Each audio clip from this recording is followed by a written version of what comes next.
It's amazing to me that we were looking here in John 17:26, and he's connecting there, Yeshua, declaring the name of his Father with that love. And I was looking at this before in the NIV, and I couldn't believe it. So the NIV changes the words in Greek, your name, tohonomasu. It changes your name to you. So it pulls out the name of the Father, just making it now, I have made you known. Well, that's very different. Now, that name is key, and as you mentioned, his arrival in Jerusalem and the people proclaiming, and in the English Bibles it says, blessed is you comes in the name of the Lord, but it's quite clear, no one disputes, that this comes from the Psalms it's Psalm 118, verse 26, which says, Baruch haba b'shem Yehovah. Blessed is he who comes in the name of Yehovah. So if he's speaking he's speaking Hebrew in the first century, not English, he's going to say the actual name Yehovah. This is before the rabbis instituted this ban on the name. And I'm looking at this, and of course I'm looking at this as a scholar of ancient texts, and I'm saying, wow, clearly here in this historical context, he's actually speaking the name. And then for him to say in Matthew 23:39, and look at the context of Matthew 23:39 before we get to that verse. He says in 38, see, your house is left to you desolate. He's talking about the destruction of the temple in the year 70 AD. It hadn't happened yet. And he's on the Temple Mount at that time. So and you have that in your book, The Chronological Gospels, about that whole chronology, which is maybe less clear from Matthew, but you've worked it out. So then in verse 39, he says, for I tell you, you will not see me again until you say, blessed is the one who comes in the name of Yehovah. And his disciples are probably thinking, we just said that. In your chronology, it's 2 days before or 4 days before, right? We just said it. What do you mean you won't see me again? Well, what happened in the century after that is the rabbis came along and made it forbidden to speak the name Yehovah. And so imagine if he were to arrive today in Jerusalem and the people would, let's say they recognized him as the Messiah, by rabbinical ban, they wouldn't be allowed to do this. They wouldn't be allowed to say, blessed is he who comes in the name of Yehovah. And I think that's what's happening in in John 17:26, when he says, I have made your name known and I will declare it. And that connection with love, what jumped out for me from that is something I brought in I have this teaching called 10 Rabbis Who Speak Out on the Name on my website, nehemiaswall.com.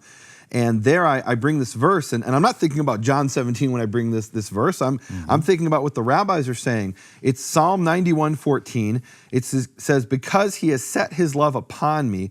And there's talking about Israel, because Israel, or ever who loves God, right? Maybe it's just not Israel. Maybe it's anybody who's called to the God of Israel. Because he has set his love upon me, therefore will I deliver him.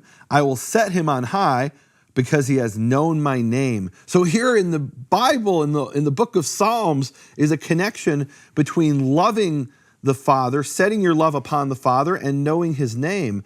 Now, when you read this in Hebrew, what the rabbis saw here was a reference not just to the name, but the actual pronunciation of the name. And how did they see her connection to the pronunciation of the name? The word for love here is a very unusual word for love. The normal word for love in Hebrew is ahava. Like, for example, it says, v'ahavta l'reacha kamocha, love your neighbor as you love yourself. V'ahavta et Yehovah Elohecha, love Yehovah your God. Here it's a completely different word for love. It's the word chashak. Chashak or chashak, the rabbis understood this as an acronym that represented the pronunciation of the name. Because if you take it as an acronym, this word for love, chashak, is cholam, shva, kamatz, and those are the three vowels of the name Yehovah that was understood for the last 1,000 years and more by Jewish sources. They talk about this, that's what my 10 rabbis said. We actually talked about this in the Gentiles shall know my name teaching that we did together. Now, there's a rabbi in the 12th century who ties it all together, and he doesn't know John 17:26. He's just looking at Psalms and realizing the same thing that I think Yeshua was teaching, based on Psalm 91:14. This Rabbi David Kimchi in the 12th century says, knowing the tetragrammaton, that's the four-letter name of the Father, knowing the tetragrammaton is loving God, blessed be he. And this is the greatest achievement that a person can achieve while he is still a body. And you know, I read that and I get chills that today we've been told, I was told as being raised as a Jew, that we're not allowed to speak this name, and the pronunciation of the name is a secret. and even if we know it, we must never speak it. And here we have this concept here that setting the pronunciation of God's name, that is knowing his name and loving him. It's all tied in there together. And then Yeshua says the same thing in John 17:26. I find it hard to believe this is a coincidence. There must be some connection here between, and it's all coming from Psalm 91:14, I think. Meaning like that Yeshua read this and understood what it meant, the same way that later Jews throughout the centuries understood it, that this is a reference to the pronunciation of the name. And that Yeshua would say this in the first century, I think is pretty profound. Because if Yeshua is who you believe he said he is, then he knew the temple would be destroyed. He knew the rabbis would come along 100 years later, and they would forbid people to speak the name. And he said, you ain't going to see me again. I'm not coming back until you say my Father's name again, the name I made known to you, the name that I declared to my disciples. And I will make it known. I will declare it, he says in John 17:26. I mean, it all ties together. Pretty cool stuff. There it is. The restoration of his name, yes. And the pronunciation, because that's part of the restoration. Oh, absolutely. This is something that has now, in this generation, this has come to pass. And it was one of your relatives that actually hit it, one of the famous rabbis. So this is one of the things we talked about in the Gentiles Shall Know My Name series. And that people can still get in DVD. Wonderful, beautiful. One of the best teachings I've ever done. I'm really appreciate that you had me here to talk about that, and you have me back to talk about these further discoveries. So at the time when I was doing that research, I knew about originally 5 manuscripts that had the full vowels Yehovah. Most places in those manuscripts you could not find the full vowels. The name was unpronounceable. The rabbis, and this is based on the rabbinical ban on the name. They don't want people speaking it, so they leave out one of the vowels. So if a Jew and it was accidentally put in. Yeah, but it was a slip of the scribe. What we today call a Freudian slip, right? The scribe, in a sense, the scribe knew in his head how to pronounce it, and he put in the full vowels.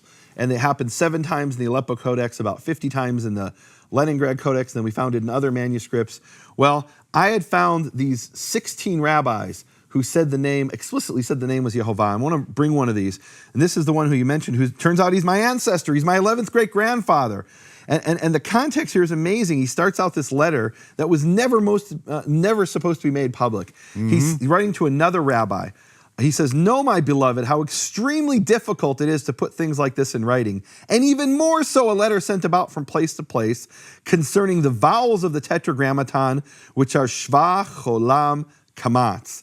And Shva, Cholam, Kamatz in Hebrew is Yehovah. Those are the names of the vowels. No question about it. No question about it. And those form the word chashak as an acronym, which is the word for love, that apparently Yeshua is making a play on words on in John 17:26. And also here we have Rabbi David Kimchi is making that connection.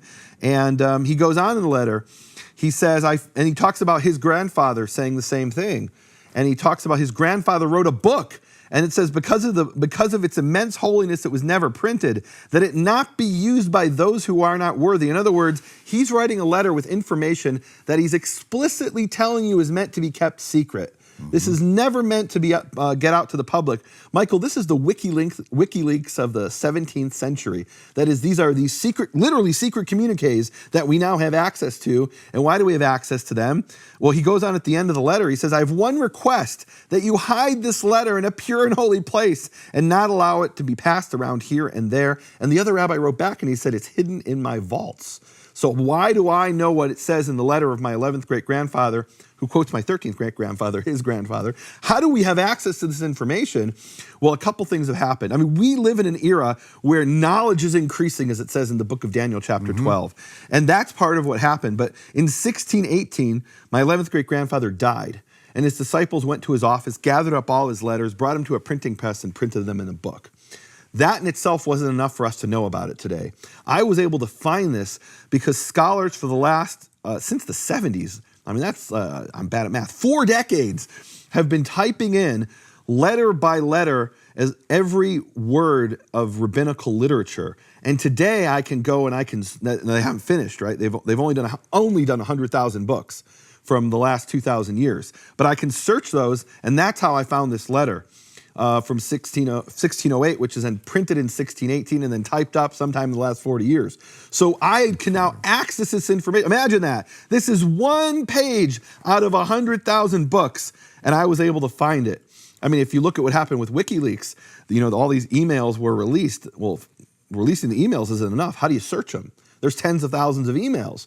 Well, that's the beauty of the period we live in today, that we can get to this information, that it's available to the public. And I was able to find this letter, and I ended up finding 16 rabbis who explicitly said the name is Yehovah. They identified the vowels by name, Shva, Cholam, Kamatz.